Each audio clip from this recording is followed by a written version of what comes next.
పొన్నం అనూప్ కుమార్, ఈయన TPCC legal cell Ashok వాళ్ళ కుమారుడు. మంత్రి బీసీ సంక్షేమ శాఖ మంత్రి అయినటువంటి పొన్నం ప్రభాకర్ వాళ్ళ అన్న కుమారుడు. మాకు 13 ఎకరాల ఒక వ్యవసాయ భూమి సిద్దిపేట అర్బన్ మండలం పక్కకు ఆనుకొని ఉంటుంది. అది దాదాపు ₹1,00,000 వరకు గజం ఉంటుందండి దాని వాల్యూ. అది ఇప్పుడు 150 కోట్ల విలువ ఉంటుంది. అలాంటి భూమి మీద ఆయన కన్నేసి తక్సీనామాలో వరంగల్లో ఉన్నటువంటి ఆస్తులు వాళ్లకు, ఇక్కడ కొంత ఆయన మా ముత్తాత గారు కొంత భూమి అమ్మిన డబ్బులు ఆ మిగతా కుమారులకు పంచి ఇవ్వగా మిగిలిన భూములు మాకు వచ్చినాయి అనడానికి సాక్ష్యం మేము ఆనాటి నుంచి 1960 నుంచి ఈ రోజు వరకు కూడా మేము సాగు చేస్తున్నామా లేదా అనేదే సాక్ష్యం. ఈ పేపరే తప్పైతే 70 ఏళ్ళ మా సాగు తప్పవుతుంది. మరి పేపర్ తప్పైతే మేము 70 సంవత్సరాల నుంచి ఈ కుటుంబం ఎందుకు వ్యవసాయ సాగులో ఉంది? వాళ్ళు అనేక కారణాలు చెప్పొచ్చు, ఇది కుటుంబ పంచాయతీ అని, ఇది రక పంచాయతీ అని. మరి 70 సంవత్సరాల నుంచి ఈ వ్యక్తి సాగులో ఎందుకున్నాడు? ఒక ప్రశ్న. పంచోటి జరిగిన తర్వాత మా ముత్తాత గారు మరణించిన తర్వాత మా తాతగారి పేరు మీద మ్యూటేషన్స్ అవ్వడం జరిగింది. ఆయనే బతుకున్నంత కాలంలో కొంత భూమిని విక్రయించడం జరిగింది. విక్రయించినాక కొంత భూమిని మా నాన్నగారికి, మా మేనత్తలకి, మాకు, కొంత కుటుంబానికి దానం ఇవ్వడం కూడా జరిగింది. అవి రెవెన్యూ రికార్డ్స్లో ఎంటర్ అవ్వడము జరిగింది. మా తాతను అక్కడే దానం చేయడం జరిగింది, మా నాన్నను అక్కడే దానం చేయడం జరిగింది. వాళ్ళను కూడా మా బాబాయ్, మా చిన్న ఆయనను అక్కడే దానం చేయడం జరిగింది. మా కుటుంబాలన్నీ అక్కడ దహనం చేయడమే జరిగింది. దానికి ఊరు సాక్ష్యం, చుట్టుపక్కల వాళ్ళు సాక్ష్యం. ఆ భూమి అంతా ఇప్పుడు మిగిలింది 8 ఎకరాల 30 గుంటలు ఒక దగ్గర, ఊరు పక్కన ఒక 5 ఎకరాలన్నర. ఆయన ఊరు పక్కకే, నడి ఊర్లు కూడా వదిలిపెట్టలే. ఆయన ఊరు పక్కకు వచ్చి కూడా అక్కడ ఇక్కడ ఉన్న భూమి ఇంతే. పొన్నం ప్రభాకర్ అనే వాళ్ళు ఈ కుటుంబ పంచాయతీని ఆసరాగా తీసుకొని మా వాళ్ళకు కొంత ఆశ చూపించడం కోసం వాళ్ళని దోషిగా చూపలేకపోతున్నాను. ఎందుకంటే ఇప్పుడు ఈ ప్రెస్ మీట్ తర్వాత వాళ్ళతో కూడా ఆయన ఈ ప్రెస్ మీట్ జరగకుండా ఉండడానికి కోసం ఎంత శ్రమ పడిండో అంత శ్రమ పడిండో, ఎంత మందితో ఫోన్లు చేసి బెదిరింపులకు పాల్పడాలో అనూప్ కుమార్ అనేటోడు అన్ని ఫోన్లు చేపించిండు, అంత పెట్టించిండు. దీని తర్వాత మా కుటుంబం వాళ్ళతో కూడా ప్రెస్ మీట్ పెట్టిస్తాడు. ఎందుకంటే మేము పెట్టినాం కాబట్టి దాన్ని మళ్ళీ వాళ్ళు మంచి వాళ్ళని సమర్థించుకోవడం కోసం ఆయన పెట్టిస్తాడు. నిజంగానే వాళ్ళకి అంత మీద ప్రేమ ఉంటే ఆ భూమి వాళ్ళకి చెప్పాలి ఆయన. మరి వాళ్ళ బాలాజీ రియల్ ఎస్టేట్స్ అని అనూప్ కుమార్ పేరు మీద ఎందుకు చెప్పించిండో అది మీడియా మిత్రులకే వదిలేస్తున్నా, అది ఎందుకు చేశాడు. నిజంగా ఆయనకు వాళ్ళ మీద అంత ప్రేమ ఉంటే ఆ భూమి వాళ్ళకి చెప్పాలి. అట్లీస్ట్ మేము సంతోషపడాలి, ఒక కుటుంబంలో ఎవరికొకరు దక్కిందని. నువ్వు వాళ్ళకి కాకుండా వాళ్ళ ద్వారా నీ పేరు మీద ఎందుకు చెప్పించుకుంటావు? నీ స్వార్థం అర్థమైంది. ఆ కుటుంబాన్ని నువ్వు ఏ విధంగా వాడుకుంటున్నావు, లేని పంచాయతీలు ఏ విధంగా పుట్టిస్తున్నావు, 30 సంవత్సరాల తర్వాత వచ్చిన ఈ పంచాయతీని ఎందుకు నువ్వు సృష్టిస్తున్నావు, లేని ఆధారాలు లేని పంచాయతీలు ఎందుకు క్రియేట్ చేస్తున్నావు అనేది నేను మీకు వివరంగానే చెప్తా. వీళ్ళంతా ఏం చేశారు? పంచోటి అంతా తప్పు, ఈ 85లో జరిగిన పంచాయతీ అంతా తప్పు, ఈ రికార్డులన్నీ తప్పు, ఈ రిజిస్ట్రేషన్లు అన్నీ మా తాత మాకు దానం చేసిన రిజిస్ట్రేషన్లు తప్పు, విక్రయించిన భూములన్నీ తప్పు, ఇవన్నీ అక్రమంగా చేయించుకున్నాయి అని కలెక్టర్లో 2025 మేలో వీళ్ళు ఒక దరఖాస్తు పెట్టించినాడు మిగతా మా ముత్తాతకు సంబంధించిన వారసుల కుటుంబాలతోని. ఆ దరఖాస్తు యొక్క సారాంశం ఏంటంటే, ఎల్ఏ ఒక కుటుంబం ఏదైతే మా మల్లయ్య అని చెప్పానో ఆయన రెండో కుమారుడికి ఉన్నటువంటి పట్టాలు, రిజిస్ట్రేషన్లు అన్ని అక్రమాలు, అవి సక్రమాలు కాదు. ఆ 85లో రాసుకున్నటువంటి పంచోటి తప్పు. కానీ సాగు గురించి వాళ్ళు ఎక్కడ చెప్పలే. సాగులో ఉన్నాం కాబట్టి అది ఒకటి చెప్తే దొరికిపోతారని చెప్పి చెప్పలే వాళ్ళు. చెప్పకుండా ఇవన్నీ అక్రమాలంటే కలెక్టర్ ఆగమేఘాల మీద నోటీసులు జారీ చేసి, నోటీసులలో ఏం చెప్పారంటే ఈ భూమి నీది కాదని ఏ విధంగా వివరణ ఇచ్చుకోమంటే మేము అడ్వకేట్ ద్వారా పెట్టుకొని భూమి శిస్తులు 1979 నుంచి భూమి శిస్తుల నుంచి నేటి వరకు మాకున్నటువంటి రైతు బంధు, మేము విక్రయించుకున్న ఎంఎస్పి రేటు, ఒక ఎంఎస్పి రేట్ ఇవ్వాలంటే దాన్ని సర్టిఫై చేయాల్సిన వ్యవసాయ శాఖ అధికారి ఇస్తేనే దాన్ని సర్టిఫై చేస్తారు. ఆ సర్వే నెంబర్లో నేను పండిస్తున్నా లేదా అని చెప్పడానికి ఒక వ్యవసాయ అధికారి కూడా సర్టిఫై చేస్తాడు. ఆ ఎంఎస్పి రేటు కూడా మేము మక్కలు అమ్ముకోవాలన్నా, యూరియా కొనుక్కోవాలన్నా ఇవన్నీ ఆధారాలు ఉన్నాయి, ప్రతి ఒక్క ఆధారం ఉంది. అవన్నీ కూడా మేము కలెక్టర్కి చెప్పినా కూడా ఇవన్నీ ప్రణాళిక ముందే జరిగినాయి కాబట్టి ఇక మంత్రి గారు చెప్పినాక ఆగమేఘాల మీద వాళ్ళు స్పందించడం సహజమే కదా. మన మాట సామాన్యులు, ఇది నా వరకే కాదు, ఏ సామాన్య కుటుంబానికి భూమి విలువ ఉన్న ఎవరికైనా వస్తుంది ఆ బాధ. ఏ విధంగా వాళ్ళు ప్రణాళికలు చేసిరంటే అది చెప్తే మీరు హృదయ విజాగరంగా ఉంటుంది ఆ విషయం చెప్తే. మొదట వీళ్ళు బాలాజీ రియల్ ఎస్టేట్స్ అని ఒకటి ఫర్మ్ రిజిస్టర్ చేస్తారు మలక్పేటలో. దానికి డైరెక్టర్స్గా పొన్నం అనూప్ కుమార్. అక్టోబర్ 2025 ఎవరైనా తీసుకోవచ్చు. శ్రీ బాలాజీ రియల్ ఎస్టేట్స్ అని Hyderabad south register of firms దగ్గర ఆగమేఘాల మీద కలెక్టర్ దగ్గర కేసు పెండింగ్లో పెట్టించి ఒక ఫర్మ్ రిజిస్టర్ చేస్తారు. ఏదే రోజు 8 ఆగస్టు నెల 7వ తారీఖు. దానికి యజమానులు పృథ్వీ పొన్నం, అనూప్ పొన్నం, ఇంకో ఇద్దరు పార్ట్నర్స్ కూడా చూపించారు. అనూప్ కుమార్ పొన్నం, పృథ్వీ పొన్నం, హౌస్ నంబర్ 7-2-990 మంకమ్మ తోట, పొన్నం కాంప్లెక్స్, కరీంనగర్. దాని తర్వాత శ్రీ బాలాజీ రియల్ ఎస్టేట్స్ పేరు మీద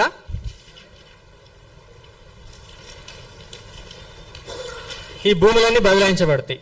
మొదట మా కుటుంబం యొక్క రికార్డు లేని వాళ్ళకి రికార్డు ఇచ్చేసి 16 ఎకరాలు, మోకా మీద 8 ఎకరాల 30 గుంటలుంటే ఆయన 16 ఎకరాల వ్యవసాయ భూమి కింద భూభారతిలో ఎంట్రీస్ చేపించి ఇదిగో చూడండి, Ponnam Anup Kumar authorized by Shri Balaji real estates Karimnagar పేరు మీద 16 ఎకరాల భూమి భూభారతి ద్వారా రిజిస్ట్రేషన్ చేయించుకుంటారు. ఇదంతా ఇక్కడ కలెక్టర్ దగ్గర పెండింగ్ లో ఉండగానే, మ్యాటర్ ఉండగానే ఫర్మ్ రిజిస్ట్రేషన్ అవుతుంది. 8 ఎకరాల 30 గుంటలు వ్యవసాయ భూమి ఉంటే 16 ఎకరాల వ్యవసాయ భూమిగా భూభారతిలో నమోదు చేస్తారు. నమోదు చేసిన మా కుటుంబం ద్వారా భూ బదలాయింపులు కూడా చేస్తారు, రిజిస్ట్రేషన్స్. కానీ మోకా మీద 8 ఎకరాల 30 గుంటలే ఉంటుంది. మిగతా భూమి అంతా ప్లాట్లు, ఇండ్లే, అక్కడ అపార్ట్మెంట్స్, రోడ్స్, బిల్డింగ్సే కనిపిస్తాయి. వాళ్ళను కూడా లీగల్ ఒపీనియన్ వాళ్ళని కూడా ప్రమాదాలకు నెట్టేసిండు. ఆ కొనుగోలు చేసిన వాళ్ళని కూడా ఆందోళనకు నెట్టేసిండు. అక్కడ వాళ్ళ అసోసియేషన్ వాళ్ళు కూడా మొత్తం మీటింగ్లు పెట్టుకున్నారు, ఇదేంది దుర్మార్గం ఏందని. ఇది అయిపోయింది, రిజిస్ట్రేషన్స్ అయిపోయినాయి, అన్నీ అయిపోయినాయి. డిసెంబర్ నెలలో ఆగమేఘాల మీద అయిపోగానే మీ నమోదులు అన్నీ చెల్లబడవు, మీ నమోదులన్నీ ఇల్లీగల్, మీరు ఒక్కరు పంచోటి చేసుకోబడలేదు, ఈ పంచోటి కానీ ఆస్తులు మీకు ఒక్కటి ఎట్లా చెల్లుతాయి అని కలెక్టర్ గారు ఆగమేఘాల మీద ఉత్తర్వులు జారీ చేస్తారు. ఇది అయిపోగానే, ఈ తతంగం అంతా అయిపోగానే ఉత్తర్వులు జారీ చేస్తారు. కలెక్టర్ గారు ఆర్డర్ 5/12/2025 ఈమె 28 ఎకరాల 34 గుంటలకు పట్టా ఇచ్చేస్తుంది. అక్కడ భూమి వాస్తవికానికి పోతే అక్కడ పంచనామా చేసిరా, అక్కడ మోకా మీద ల్యాండ్స్ ఉన్నాయా లేవా, ఇప్పటికి కూడా ఛాలెంజ్ అయ్యింది. మోకా మీదకి వెళ్ళిన తర్వాత ఎన్ని ఎకరాలు ఈమె ఇచ్చిన ప్రకారం భూములు ఉన్నాయా, లేకపోతే అక్కడ బిల్డింగ్లు, అపార్ట్మెంట్లు ఉన్నాయా, మీరే సాక్ష్యం చూస్తారు. ఇంత బీహార్ వర్కర్స్ పెట్టుకొచ్చి అక్కడ కిరాలు పెడతారు, ఊరు చుట్టూ కిరాలు పెడతారు. బీహార్ వర్కర్స్ ని, వెల్డర్స్ ని, ఫిట్టర్స్ ని రెడీగా పెట్టుకుంటారు. పోలీసు వీళ్ళ ప్లాన్ ఏంది, వీళ్ళ ప్రణాళిక ఏంది? నన్ను పోలీస్ స్టేషన్ వేసి నాన్ బెయిలబుల్ వారెంట్ కింద 3 రోజులు నన్ను రిమాండ్ పెట్టించి నాకు బెయిల్ రాకుండా చేసి ఈ 3 రోజులలో వీళ్ళు పోయి బిల్డింగ్ పోయి దాడి చేసి కబ్జా పెట్టుకోవాలి. దీనికి ఆర్డీఓ కంప్లైంట్ ఇస్తాడు. ఇంత దుర్మార్గం అండి మీది? ప్రజాప్రభుత్వమా మీది? రైతు ప్రభుత్వమా? ముఖ్యమంత్రిగా నేను వేడుకుంటున్నా, ఒక వ్యవస్థ ఫెయిల్ అయినప్పుడు స్పందించాల్సింది ముఖ్యమంత్రి అండి. జిల్లా వ్యవస్థ అధికారులు ఫెయిల్ అవుతారు, గ్రౌండ్ లెవెల్లో ఒక అధికారి ఫెయిల్ అయితే దాని పై అధికారి, ఆ పై అధికారి పని చేయకపోతే జిల్లా స్థాయికి వెళ్తాం. ఆ జిల్లా స్థాయిలో పని చేయకపోతే ఎవరు స్పందిస్తాడు? ఒక మంత్రి స్పందించాలి. ఆ మంత్రి అన్యాయం చేసినప్పుడు ఎవరు స్పందిస్తారండి? దేశానికి రాజు అయినా ఒకటే, మంత్రి అయినా ఒక, ముఖ్యమంత్రి అయినా ఒకటే. ఇంకోటి రాజులు అంటే స్పందించరండి. పిల్లలకి ఏమైనా అన్యాయం జరిగితే వాళ్ళనే శిక్షలు వేసారు. అంతకంటే ఘోరమా అండి మన ప్రజాప్రభుత్వంలో? ఇది ప్రజాస్వామ్యమా? ఏ ప్రమాణం చేసి మీరు వచ్చి వ్యవస్థ నిర్వీర్యం, మీ వ్యక్తిగత స్వార్థాల కోసమా మీ వ్యవస్థలో ఆడుకుంటుంది? కలెక్టర్లు అందరూ మీకు ఊడిగం చేయడానికి కోసమా? మీరు ప్రభుత్వం నిన్న చాలకుండా మా భూముల మీద వాడాలా? మీకు 100 భూములు ఉంటాయి, 100 జాగాలు ఉంటాయి కదా, మాకేముందండి మా ఆధారము? ఒక కుటుంబం ఇలా బజార్కి వచ్చింది, ఒక కుటుంబ పంచాయతీ ఎందుకు చిత్రీకరించండి? మీరు మంత్రులు అయ్యేందుకైనా, మీరు మంత్రులు అయిన పాపానికైనా? మీ కుటుంబం ఇంత మంత్రులు, మీ కుటుంబాలు వచ్చి ఏ ఆధారంతో పనిచేస్తున్నారు? మీరు మంత్రి అయిన అహంకారమే కదా మీకు. ఈ మంత్రి చెప్పినట్టు అధికారులు వింటారనే కదా. మీరు ఎక్కడికి పోవడం, వీళ్ళు పక్కపట్ల మనిషి వీళ్ళు ఎవరు దేకరని చెప్పడానికి కదా మీ ఎంత ఉద్దేశం? నేను సాక్ష్యాలతో ముందు పెట్టిన. ఇది నిజంగా తేల్చాలనుకుంటే నేను ముఖ్యమంత్రి గారు కూడా నేను ఒకటే కోరుకుంటున్నాను. నేను ఈ విషయం మీద డిఓపిటీ గారు కూడా కంప్లైంట్ ఇవ్వబోతున్నాను. దీనికి సంబంధించిన న్యాయ వ్యవస్థలు కానీ, అధికార వ్యవస్థలు కానీ వాళ్ళందరికీ నేను కంప్లైంట్ ఇస్తా. లీగల్ గా దీని మీద ఉన్నత స్థాయి విచారణ చేయండి. మీరు నిజంగా చిత్తశుద్ధి ఉన్నట్టయితే ఉన్నత స్థాయి ఒక విచారణ, దీన్ని ఏ లెవెల్ ఎంక్వైరీ చేస్తారు? సిబిసిఐడితో చేపిస్తారా, లేకపోతే ఇంకో ఉన్నత సంస్థతో విచారణ చేపిస్తారా? చేపియండి. నేను చెప్పాల్సింది నమ్మాల్సిన అవసరం లేదు, అవతల వ్యక్తులు నమ్మాల్సిన అవసరం కూడా ఏం లేదు. మీరు విచారణ చేస్తే మీ విచారణ ఆధారంగా దోషులను మాత్రం మీరు విడిచిపెడతారా, శిక్షిస్తారా? అది మీ విజ్ఞతకే వదిలేస్తున్నా, ఈ ప్రభుత్వం యొక్క విజ్ఞతకే వదిలేస్తున్నా. ఇంత దుర్మార్గం అండి. ఒక సామాన్యుడు, ఒక రైతు కుటుంబం మీద మీరు గద్దల్లాగా వాడి వాళ్ళకు భూమి వెళ్ళడమే శాపం అయిపోయిందా, లేకపోతే కాపాడుకోవడం శాపం అయిపోయిందా, నువ్వనే శాపం అయిపోయిందా? దేని తప్పు పట్టుకున్నాం మనం? భూమి ఉండడం తప్ప? అందరూ ఊళ్ళో రైతులకు భూములు ఉన్నట్టు మాకు రైతు భూములు ఉన్నాయి. అందరూ కుటుంబాలు వ్యవసాయం చేసుకున్నారు, మేము మా కుటుంబం వ్యవసాయం చేసుకుంది. అయితే భూమి వెళ్ళడమే శాపం అమ్మాలి. నా పేరు రాగమ్మోహన్, మాది సిద్దిపేట మండలం, ఆయన జిల్లా రంగనాంపల్లి మిట్టపల్లి. మరి ఈ మధ్య కాలం నుంచి ఈ విధంగా మరి పొన్నం ప్రభాకరు మరి ఆయన మంత్రి ఉండి కూడా బీసీ మంత్రి ఉండి కూడా మరి ఏంది బీసీలకు ఇదేనా ఆయన పరిపాలన? ఆయనకు ఉన్న హోదా ఏంది? ఆయన చేయవలసిన పని ఏంది? ఈ ప్రైవేటు భూములకు ఒక కుటుంబం, ఒక బీద కుటుంబం, ఒక యాదవ కుటుంబంలోకి వచ్చి, కుటుంబం అన్నప్పుడు ఎన్నో ఉంటాయండి, పాలోళ్ళు అన్నప్పుడు ఎన్నో ఉంటాయి. అందరికీ ఉన్నాయి కుటుంబాలు, అందరూ పాలోళ్ళమే, అన్నదమ్ముల మధ్యన ఎన్నో ఉంటాయి, ఎక్కువ తక్కువ చూసుకోవడం. కానీ అవన్నీ ఏదో మేము చూసుకుంటాం. కానీ మా మధ్య నువ్వు రావడం ఏంది? ఆ కుటుంబం వివాదం దాన్ని అనుసరించుకొని నువ్వు మా దానిలోకి నువ్వు రావడం ఏంది? అంటే ఓర్వలేక ఆ భూమిని చూసి మేము కాపాడుకున్నాం. మేము గట్క తినుకుంటా, మంచిలు తాక్కుంటా, కాపాడుకుంటా, అమ్ముకోకుండా నువ్వు ఉన్నాం. కానీ నువ్వు ఏంది అంతా దొంగ? మా పాలోళ్ళు ఏదోటి నీ దగ్గరకు వాళ్ళను అనుసరించుకొని వాళ్ళు ఏదో చెప్పి వాళ్ళ మాటలు విని అవి ఎప్పుడో గతంలోనే అయిపోయినాయి. మా తాతగారు రాగమల్ల అప్పుడే 85లోనే మా పంచోడు ఇప్పుడు మా అబ్బాయి చూపించినట్టు అది ఎప్పుడో అయిపోయింది. అది అక్కడ వాళ్ళకి అయిపోయింది, ఇక్కడ మాకు వచ్చేసింది, మా బాబుకి వచ్చేసింది సిద్దిపేటలో ల్యాండ్. అప్పటికే కొంత ఆయన బతుకున్నప్పుడు కొంత అమ్మిండు, వాళ్ళకి ఇచ్చేసిండు వరంగల్. మిగతా భూమి మా నాన్నగారికి రాసి ఇచ్చేసిండు. పంచోన్నాం కానీ ఇప్పటికీ ఉండదు మా దగ్గర. మరి ఆ విధంగా మేము అప్పటి నుంచి ఇంతవరకు ఎవ్వరు ఇన్వాల్వ్ కాలే, ఏ రాజకీయ నాయకులు ఇన్వాల్వ్ కాలే. కాకపోతే మా కుటుంబంలో మేమే అది వాళ్ళు ఏదైనా అప్లికేషన్లు ఇవ్వడం ఆడి ఎంఆర్ఓ ఆఫీసులో, ఆడిఓ ఆఫీసులో, కలెక్టర్ ఆఫీసులో ఇవి నడుస్తూనే ఉన్నాయి అంత మటుకే. కానీ ఈ రాజకీయ నాయకులు ఎవ్వరు మా మధ్యన ఇంతవరకు ఎవరు రాలే. ఇప్పుడు వచ్చింది ఫస్ట్ ఈయననే, పొన్నం ప్రభాకర్ గారు. పొన్నం ప్రభాకర్ అన్న ఆయన అశోక్ కొడుకు పేరు మీద అంతా దొంగ రిజిస్టర్లు చేసుకున్నారు. ఇక అంతా వాళ్ళు చెప్పినట్టు అధికారులు వాళ్ళు సహకరించారు.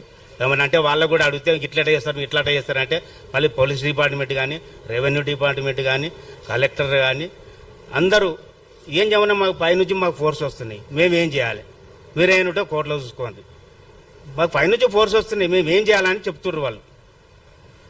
అలాంటప్పుడు మేమేం చేయాలి? మా పరిస్థితి ఏంది? మరి ఇప్పటికైనా ముఖ్యమంత్రి రేవంత్ రెడ్డి గారిని కోరడం ఏమిటంటే, మీరు మోకం మీదకి వచ్చి మీరు ఎంక్వైరీ చేయండి. ఒక పార్టీని మీరు ఒక ఎంక్వైరీ చేయించి మాకు సరైన న్యాయం చేయగలని చెప్పి మేము కోరుచున్నాము. మా తాత రాసిచ్చిన ప్రకారమే ఉన్నాం, కానీ మేమేం దొంగతనంగా చేసుకోలే, దొంగ భూములు కొనలే, మేము ఎవరి దాంట్లో పంచాయతీలో పోలే, కొట్లాడలకు పోలే. మా ఇంట్లో మేము ఎట్లా బ్రతుకుతున్నామో గట్లే బ్రతుకుతున్నాం. మాకు ఊర్లో కూడా ఎలాంటి రిమార్క్ లేదు మాకు ఇంతవరకు. ఇప్పుడు మా పిల్లగానికి పానప్రాయం ఉంది. రోజు చుట్టూ బావి కాడ కాపలు కాసుకుంటా ఫోటోలు తీస్తుండ్రు, వీడియోలు తీస్తుండ్రు. బీఆర్ఓలను అదే ఊర్లో కిరాయి తీసుకొని బీఆర్ఓలను నలుగురు మనసులో పెట్టిండ్రు. ఈ పోలీసు వాళ్ళు కలెక్టర్ అమ్మ దగ్గరకు పోతే కలెక్టర్ నీదేం లేదంటది, సిపి మేడం దగ్గర పోతే నువ్వేం మాట్లాడద్దు నీదేం లేదంటది. ఏం లేదు, మేము ఎన్ని రోజుల నుంచి ఈడు ఎందుకున్నాం మేడం, మరి ఇప్పుడు ఏం లేదంటున్నారు మీరు అని అంటే నువ్వేం మాట్లాడదు అని మాట్లాడనియదు నన్ను. అప్పటి నుంచి మరి నేను ఉన్నది తప్ప, జాగున్నది తప్ప, మా తప్ప. వాళ్ళు కోర్టులలో పిటిషన్లు వేసుకుంటా, కోర్టులో వేస్తారు, పార్టిషన్ సూట్ వేస్తారు, అవన్నీ తీసుకుంటారు. మళ్ళా మా పెద్దోన్ని బట్టి మమ్మల్ని ఆట ఆడిస్తారు. ఈ పెద్దోళ్ళందరూ ఎందుకండి మా ప్రాణం తీస్తారా? ఇప్పుడైనా మా ప్రాణాలు ఆన్నే పోవాలి, మేము ఆన్నే సావాలి. ఇది ఏది పరిష్కారం అవుతుందో అదే. నేను సిఐ కూడా అదే చెప్పిన, మా శవాలు ఇన్నే చెట్లకు వేలాడతాయి, మీరేం పరిష్కారం చేస్తారో చెయ్యండి. మా పిల్లగాన్ని 10 గంటల రాత్రి పట్టుకుపోతారండి. మా ఫోన్లు గుంజుకొని పోయినరండి. ఫోన్లలో వీడియో తీస్తే ఫోన్ డిలీట్ చేసేదాకా మీ పిల్లగాన్ని విడిచిపెట్టమంటారు. మా తల్లిగారు మిట్టపల్లి, మేమేమో కొత్తగా వచ్చి ఎక్కంచెలో వచ్చి రాలేదు. ఇవాళ కన్ను దాని మీద పడి ఇంత వాళ్లకు ఇదైపోయింది. ఇవాళ మేము ఉంచుకోవడం శాపమైంది మాకు. దయచేసి దీని మీద విచారణ చేసి మా తరపున న్యాయం కావాలని కోరుతున్నామండి.